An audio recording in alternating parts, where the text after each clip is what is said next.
వచ్చి ఏడాదాయే 119 మంది పోటీ చేస్తే 64 మంది ఎమ్మెల్యేలు గెలిచే. ఇక 100 రోజులలోనే అమలు చేస్తామన్న 6 గ్యారెంటీలు ఎంతవరకు అమలైనాయి? అసలు వీళ్ళ పరిపాలన ఎట్లున్నది? పబ్లిక్ ఏమనుకుంటారు?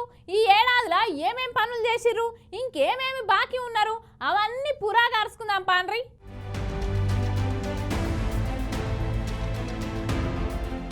మార్పు రావాలి, కాంగ్రెస్ కావాలి అని ఎన్నికలలో గెలిచి సరిగ్గా డిసెంబర్ 9, 2023న తెలంగాణ రాష్ట్ర 2వ ముఖ్యమంత్రిగా ప్రమాణ స్వీకారం చేసిండు శ్రీ యనుమల రేవంత్ రెడ్డి గారు. అయితే వీళ్ళు అధికారంలోకి రానికి కారణం 6 గ్యారెంటీలు. అందులో మొదటిది మహాలక్ష్మి పథకం. ఈ పథకంలో 3 హామీలు ఉన్నాయి. ప్రతి నెల 2500 రూపాయలు మహిళలకు, 500కే గ్యాస్ బుడ్డి, అట్లనే ఉచిత బస్సు సౌకర్యం. ఇందులో ఉచిత బస్సు సౌకర్యం మాత్రమే సంపూర్ణంగా అమలైంది. గ్యాస్ బుడ్డి అరకొరనే. ప్రతి నెలకు 2500 అది దిక్కు దిశ లేకుండా పోయింది. ఇక పోతే రెండోది రైతు భరోసా. రైతు భరోసా కింద ఏడాదికి 15,000 రూపాయలు ఇస్తామన్నారు. వ్యవసాయ కూలీలకు 12,000 రూపాయలు ఇస్తామన్నారు. పంట బోనస్ కింద 500 రూపాయలు ఇస్తామన్నారు. అన్ని సన్నాలకే అన్న బోనస్ కొన్ని సన్నాలకు 0 అయ్యింది. వ్యవసాయ కూలీలకు ఇస్తామన్న 12,000 ఉత్తకత్ అయింది. 15,000 రైతు భరోసాకు భరోసా లేకుండా పోయింది. ఇక పోతే మూడోది గృహజ్యోతి. 200 యూనిట్ల వరకు కరెంటు ఉత్తగానే ఇస్తామన్నారు. అది అరకొరే. ఇక నాలుగోది ఇందిరమ్మ ఇళ్ల కింద ఇల్లు లేని పేదోళ్ళందరికీ ఇంటి స్థలంతో పాటు 5 లక్షల రూపాయలు, అట్లనే ఉద్యమకారులందరికీ 250 గజాల స్థలం ఇస్తామన్నారు. కానీ ఇప్పటి వరకు ఈ పథకానికి ముగ్గే పోయలేదు.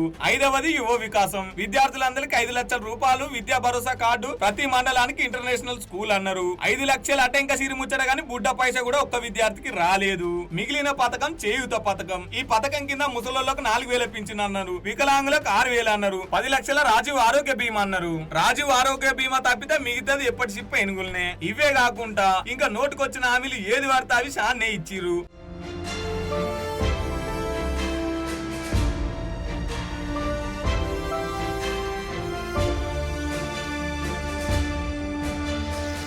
కళ్యాణ్ లక్ష్మితో పాటు తులం బంగారం అన్నారు. అది తుస్సుం అన్నది. ఏక్ పోలీస్ విధానం అన్నారు. పోలీసులతోనే పోలీసుల కాళ్ళు పట్టించిర్రు. రుణమాఫీ అని అందరి దేవుల మీద ఒట్లేసినా అది 100% అమలు కాకపాయే. పంటకు కనీస మద్దతు ధర లేకపాయే. జాబ్ క్యాలెండర్ లేదాయే. స్కాలర్షిప్లు రాకపాయే. పింఛన్ పెంచకపాయే. బతుకమ్మ చీరలు బందాయే. కొత్త రేషన్ కార్డు ఊసేలేదు. దళిత బంధు దగాయే. ఏడాదికి 2 లక్షల కొలువులనే ఇంకా రాకపాయే. నిరుద్యోగ బుద్ధి పత్తా లేదాయే. మీదికెళ్లి కొత్తగా కొడంగల్ ఫార్మాసిటీ కడదామని భూమి కోసం లైచర్ల రైతులను జైల్లేసి ఆ తర్వాత ఆ పథకాన్ని బందే పెట్టి ఇథనాల్ ఫ్యాక్టరీ పెడదామంటే జనాలు నో చెప్తే ఆ దుకాణం కూడా బందే అయ్యే. భువనగిరిలో సిమెంట్ ఫ్యాక్టరీలో ఇంకా నడుస్తూనే ఉండే. హైడ్రా పేరు మీద పేద మధ్య తరగతి ఇళ్లను కూలగొట్టే హైదరాబాద్ ను హైదరాబాద్ గా చేసి మూసి రివర్ ను ముంగటేసుకుని మురికిని గడుగుదాం అనుకుని గరీబుల గుడిసెలని కూల్చే. ఈ హైడ్రా కావచ్చు, మూసి కావచ్చు, భూమి పూజ చేయలేదు, తట్టెడు మట్టి తీయలేదు. ఇండియన్ కూలగొచ్చిరు, పేదలను రోడ్డు మీద వేసిర్రు. ఇప్పుడు కొత్తగా 4th సీట్ అని త్రిపులార్ అని నిధులు తెత్తానికి ఇప్పటికి 29 సార్లు ఢిల్లీ పోయిండు ముఖ్యమంత్రి రేవంత్ రెడ్డి. కానీ తెచ్చింది బుడ్డ పైస కూడా లేదు.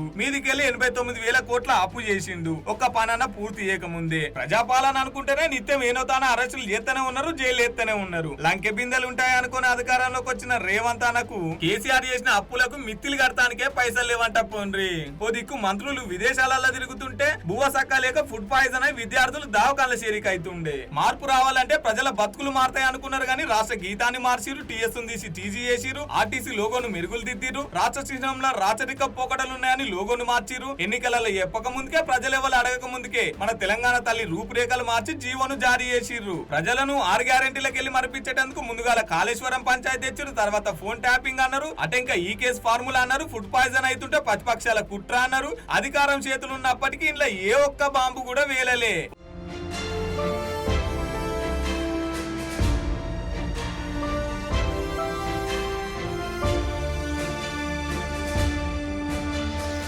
ఒక్క ఏడాదిలోనే ఆటో అన్నలు రోడ్ ఎక్కిరు, రైతులు రోడ్ ఎక్కిరు, విద్యార్థులు రోడ్ ఎక్కిరు, ప్రజా సంఘాలు రోడ్ ఎక్కిరు, నర్సులు రోడ్ ఎక్కిరు, ఆశా వర్కర్లు రోడ్ ఎక్కిరు, పోలీస్ అన్నలు రోడ్ ఎక్కిరు. అధికారంలోకి వచ్చి ఏడాది అవుతున్నా ఇప్పటిదాకా బిల్డింగ్ కట్టలే, ఓ రోడ్ వేయలే. కానీ ప్రజాపాలన పేరు మీద మాత్రం పండుగలు చేస్తున్నారు. ఏడాది పనితీరు గిదైతే ఇక చూడాలే మరి వచ్చే 4 ఏళ్ళు ఎట్లుంటదో.